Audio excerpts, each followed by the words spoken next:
اعوذ باللہ من الشیطان الرجیم بسم اللہ الرحمن الرحیم اما بعد۔ ناظرین و سامعین، میں آپ کا خدمتگار، میں آپ کا نوکر مولانا سید آصف رضا نقوی البخاری آپ کی خدمت میں حاضر ہوں، اور آپ میرا یوٹیوب چینل دیکھ رہے ہیں ققنص اسلامک ٹی وی۔ ہم آپ حضرات کی خدمت میں خطبہ فدق سے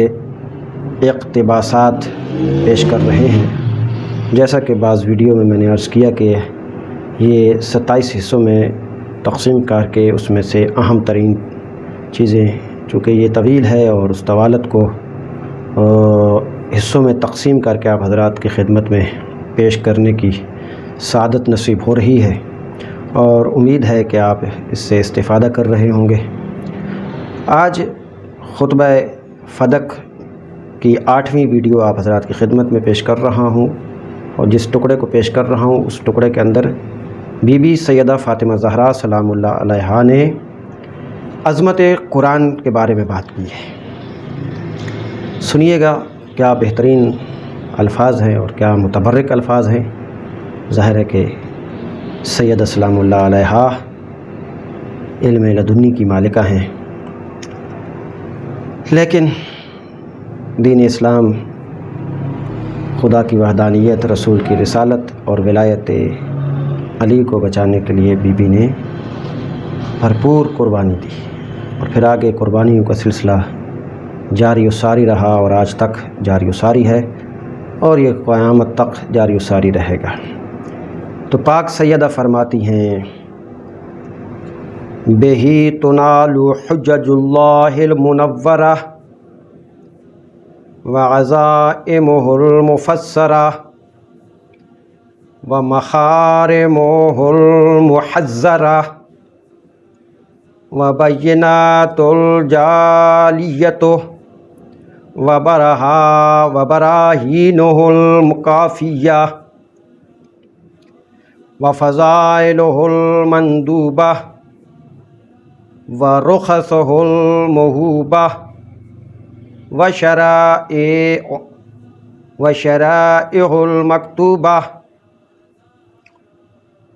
بی بی فرماتی ہیں، کتنے عظیم الفاظ ہیں عزیزان گرامی قدر قرآن کے بارے میں کہ بہی تنال حجج اللہ منورۃ،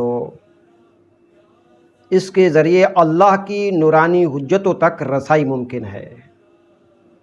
یعنی یہ قرآن وہ کتاب ہے کہ تم اگر اللہ کی نورانی حجتوں تک پہنچنا چاہتے ہو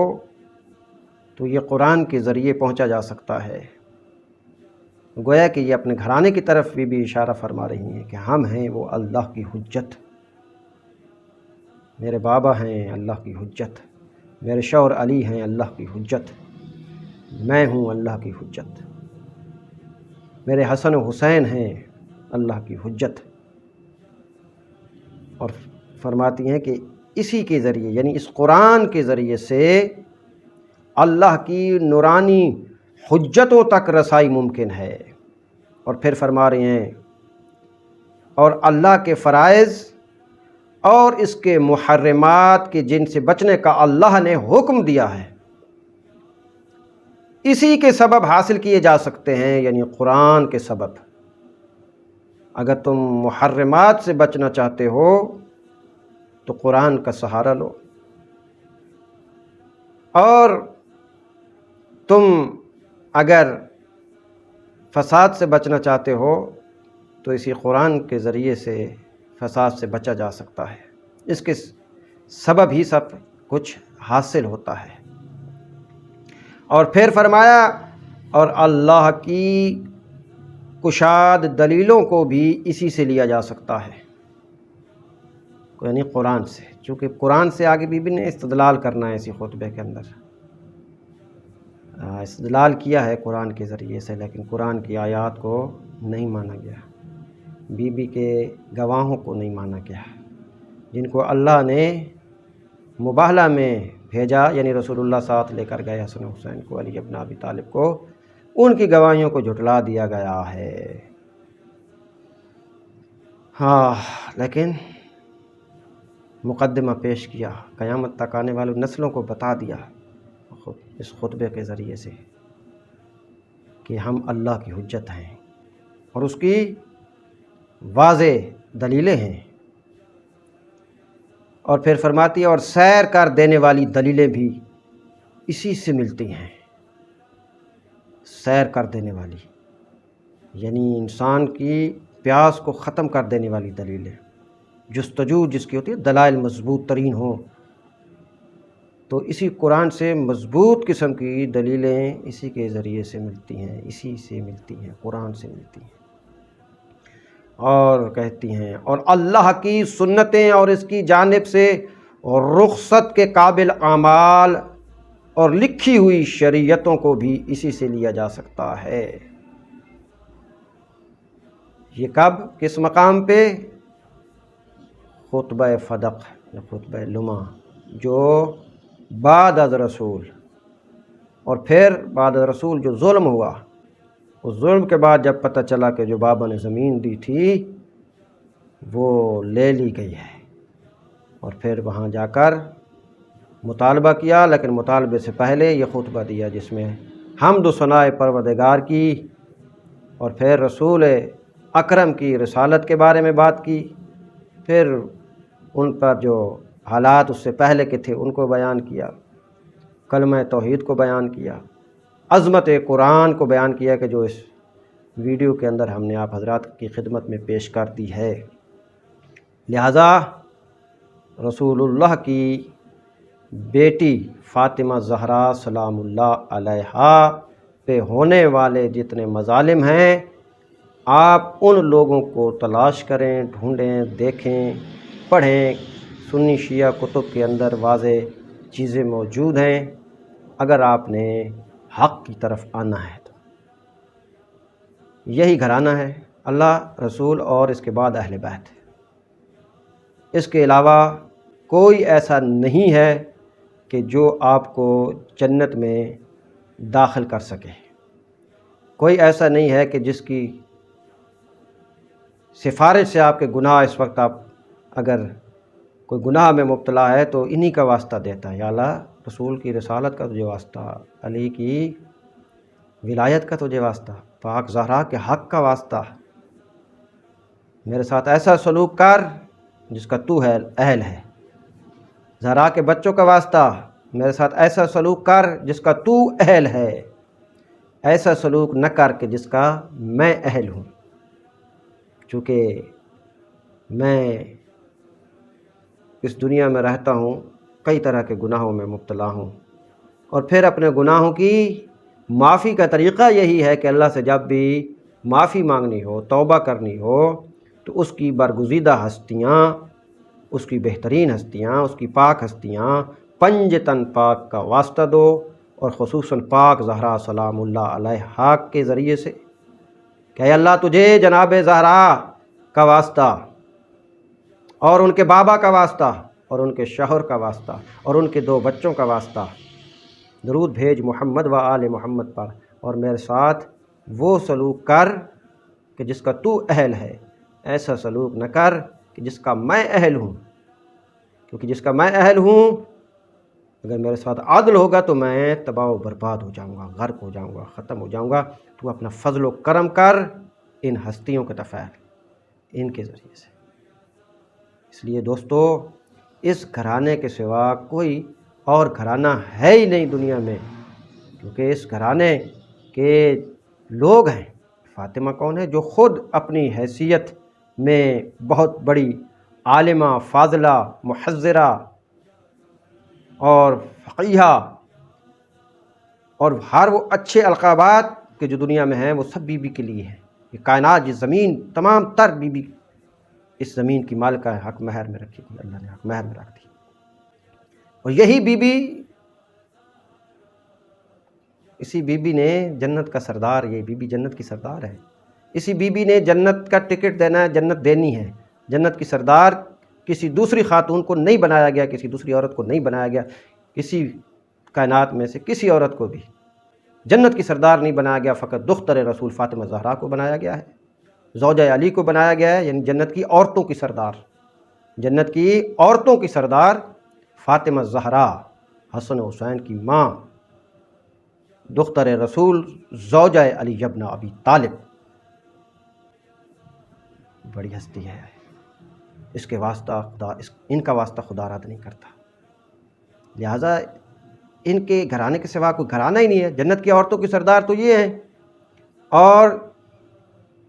جنت کے مردوں کے سردار ان کے بیٹے امام حسن اور امام حسین ہیں،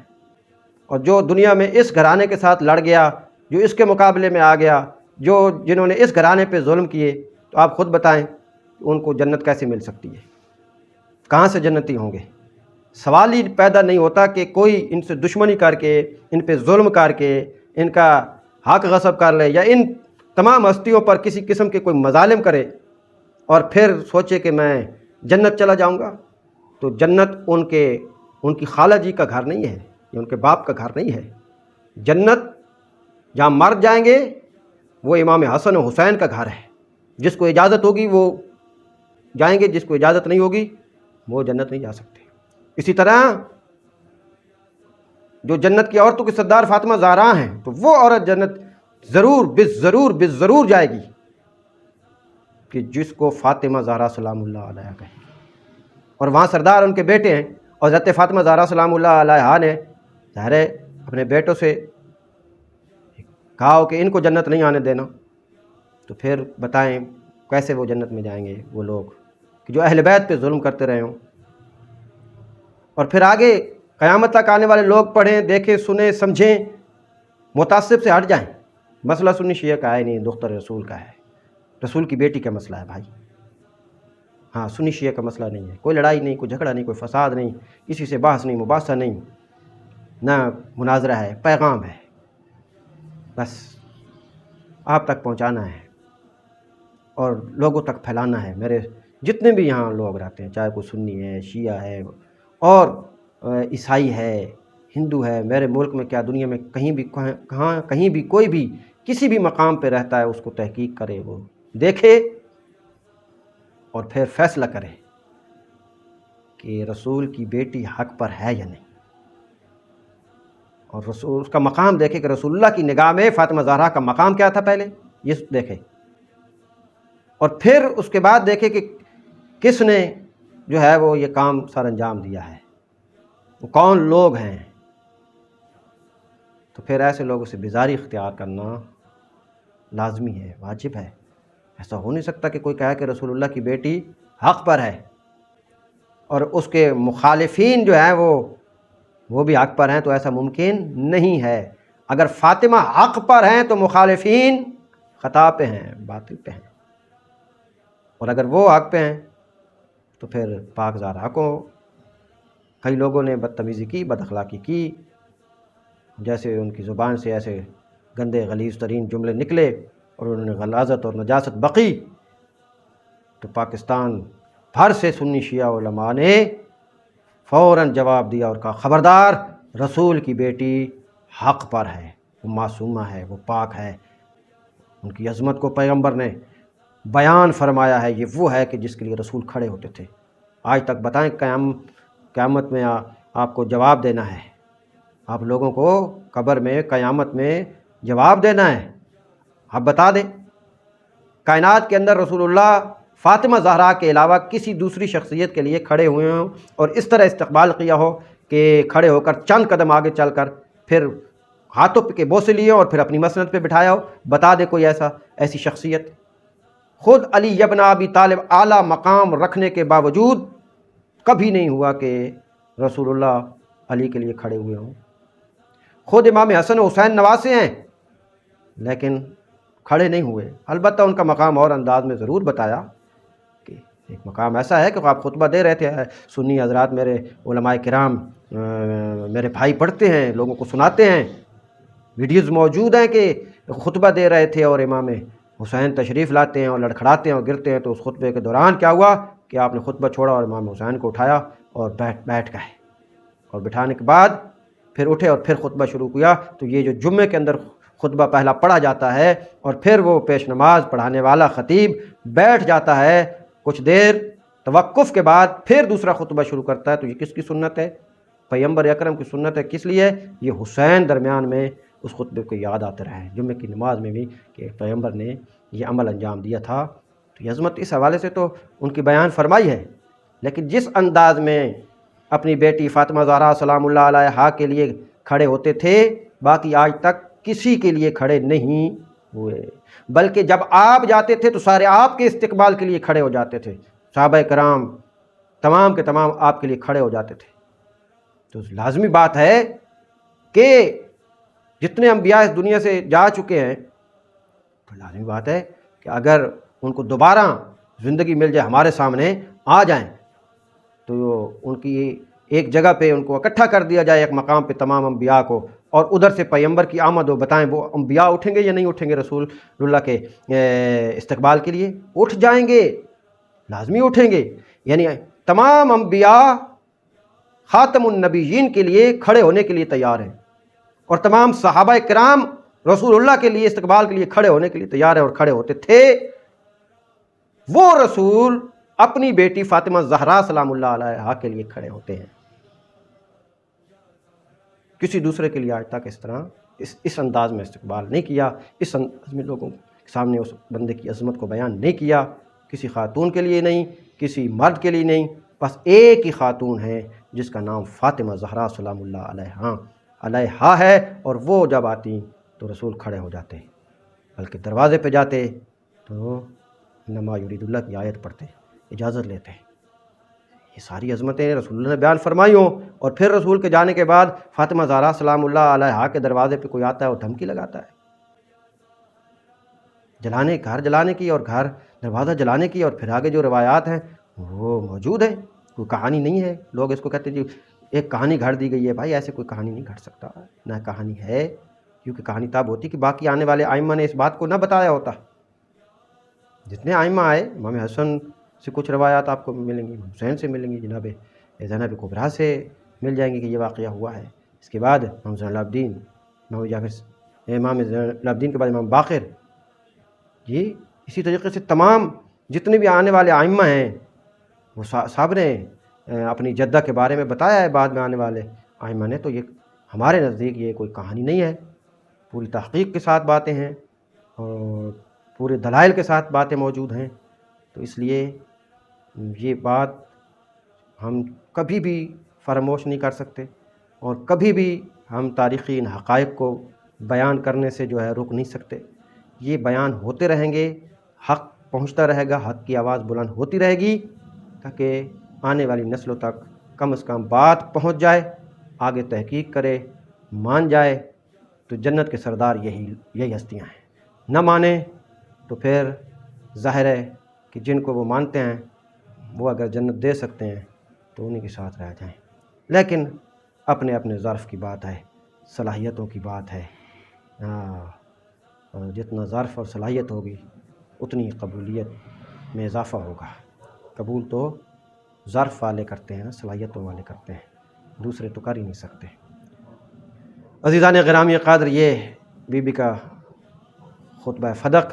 جو کہ عظمت قرآن کے بارے میں تھا، میں نے آپ حضرات کی خدمت میں بیان کیا۔ بیان کرنے میں الفاظ کا اتار چڑھاؤ میں کچھ خامی ہو سکتی ہے، کہیں غلطی ہو سکتی ہے، ہم بھی چونکہ تسلسل کے ساتھ کام کر رہے ہوتے ہیں، کوشش کرتے ہیں کہ ہر طریقے سے سوچ سمجھ کر الفاظ کا چناؤ بھی اچھا ہو، عبارت بھی اچھے انداز میں بیان کریں، اور ترجمہ بھی بہتر انداز میں آپ حضرات تک پہنچائیں۔ لیکن پھر بھی کہیں کوئی ایسی چیز سرزد ہو سکتی ہے تو اس کے لیے بھی ہم معذرت خواہ ہیں۔ ہم بڑی محنت سے اور بڑی کوشش سے یہ تمام ویڈیوز آپ حضرات تک پہنچاتے ہیں، آپ تک نیک اور صالح پیغام پہنچتے ہیں۔ تو میں یہ گزارش کروں گا کہ یہ صدقہ جاریہ ہے، اس کو لوگوں تک پہنچائیں، آگے بڑھائیں، تاکہ ہم حقیر فقیر جو ہے وہ حق فاطمہ کے لیے جو آواز اٹھا رہے ہیں وہ لوگوں کے کانوں تک پہنچے، اور پھر وہ خود فیصلہ کریں، ہمیں کوئی کسی سے لڑنا جھگڑنا نہیں ہے۔ ہم تو ایک عاجزانہ طور پہ پیغام پہنچا رہے ہیں، مظلومانہ ایک پیغام ہے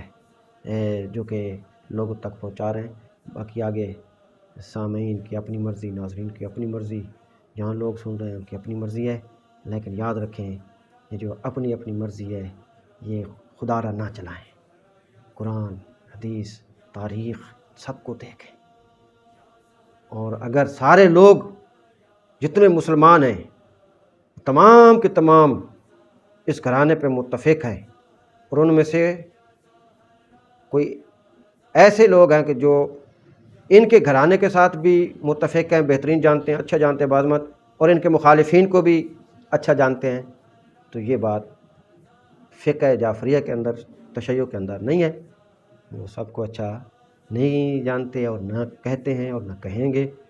کیونکہ تاریخی حقائق ہمارے سامنے ہیں۔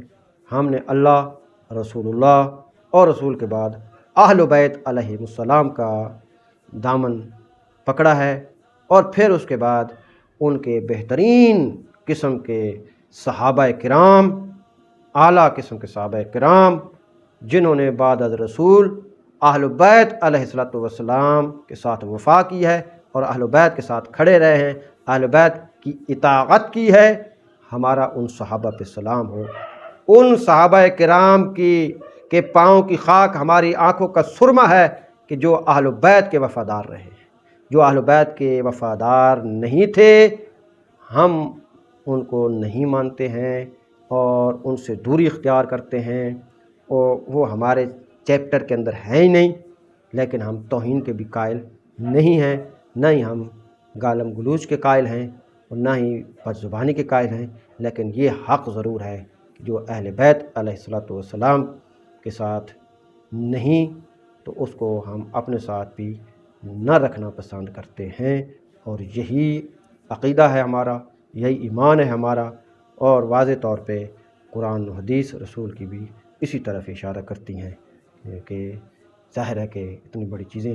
بیان رسول اللہ نے کر دی ہیں، ایک مقام پہ کل ایمان علی کو کہا گیا ہے۔ مطلب دیکھیں نا، اگر جو علی ابن ابی طالب علیہ السلام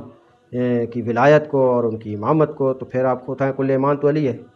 پھر ایمان کہاں سے آئے گا؟ پنج تن سے دور ہے تو ایمان کہاں سے آئے گا؟ یہ کہتا ہوں کہ لوگ تعریف تو کرتے ہیں، اہل بیت علیہ السلام کی تعریف کرتے ہیں، ان کو مانتے ہیں، لیکن ہمارا کہنا یہ ہے کہ اہل بیت کو ماننا اور ان سے محبت کرنے کا تقاضا یہ ہے کہ ان کے مخالفین کو چھوڑا جائے، ان کے مخالفین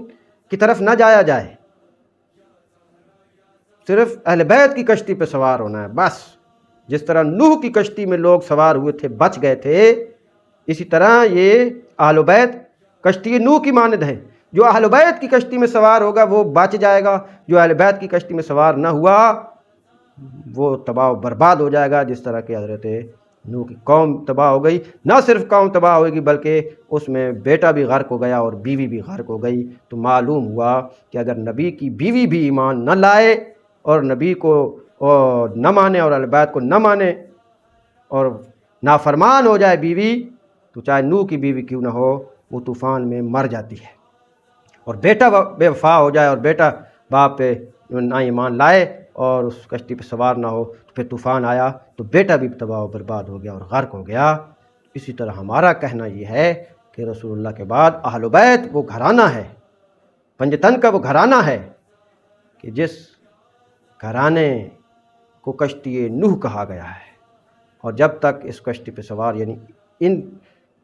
ان کے ساتھ متمسک نہیں ہو جاتے اور ان کی بات نہیں مانتے تو آگے نہیں بڑھ سکتے، اور ان کی بات مانیں اور محبت کا تقاضا ان کے دشمنوں سے دوری اختیار کریں۔ تو یہ ہے اہل بیت کی کشتی میں سوار ہونا۔ اس طرح نہیں ہو سکتا کہ آپ اہل بیت کی بھی تعریف کریں اور ان کے مخالفین کی بھی تعریف کریں اور ان کو بھی بہترین اور اعلیٰ مانیں اور ان کو بھی بہترین و اعلیٰ مانیں، تو ایسا ہرگز نہیں ہے، بچت کا کوئی راستہ نہیں ہے۔ بچنا ہے تو اہل بیت کے در پہ جھک جاؤ بس، اس کے علاوہ کوئی گھر نہیں ہے۔ والسلام علیکم ورحمۃ اللہ وبرکاتہ۔